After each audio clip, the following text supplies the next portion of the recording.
Brought to you by Anywhere Map, now available as an app for all the popular tablets. See more at anywheremap.com. And by Bendix King Avionics. We've renewed our brand and our promise to deliver the best in general aviation avionics. See us at Hangar B, Booth 80, or at bendixking.com. Hello everyone, this is Paul Bertorelli reporting from South Lakeland, Florida, from Sun and Fun. We're in the cockpit of a Husky A1C. I've got Larry's passenger in the back seat. It's going to keep me from wrecking the thing. We're going to take a close look at the flying qualities of the Husky, but first here's Larry to tell us a little bit about the Husky in general. The new model A1C, the A1C was actually designated in 2008 with a gross weight increase that went from 2,000 pounds to 2,200 pounds. As of very recently, in the last month, the A1C has been upgraded again to a 2,250 pound gross weight, and also has a new development of shock absorbing landing gear, which basically reduces any bounce on landing. It's also been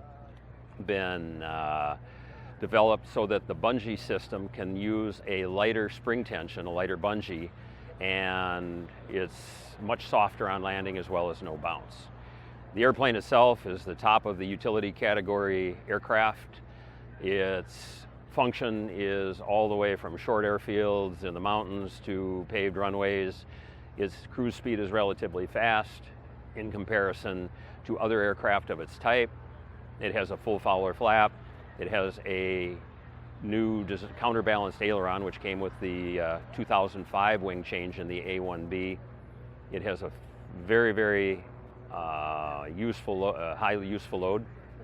It's something in the neighborhood of about 900 pounds, depending upon the configuration of the airplane on wheels, and very easy to fly. The engine is a Lycoming, one of two. It's either they're both Lycomings, both 4-cylinder 360s. The standard aircraft comes with a 180 horse carbureted version, and the upgrade is the 200 horse angle valve fuel injected version. And both excellent performance. Most of the aircraft out there are the 180 horse version, which work very well on wheels, floats, and skis. The 200 horse is particularly good at high altitude. It's a little better on fuel economy, and certainly a little bit higher in horsepower and rate of climb. One of the options available from the factory or aftermarket is the composite MT propeller. There are two versions available, a two-blade version which has been on the market for about 8 years, lighter in weight, certainly better in performance, and no RPM restricted ranges as some of the metal propellers do. The newest is the upgrade to the MT propeller 3-blade, which is even better performance, quieter, smoother, and superior looks. Okay, now you've learned a little bit about the Husky airplane and the company. Larry, tell us about some of the best flying qualities of the A1C.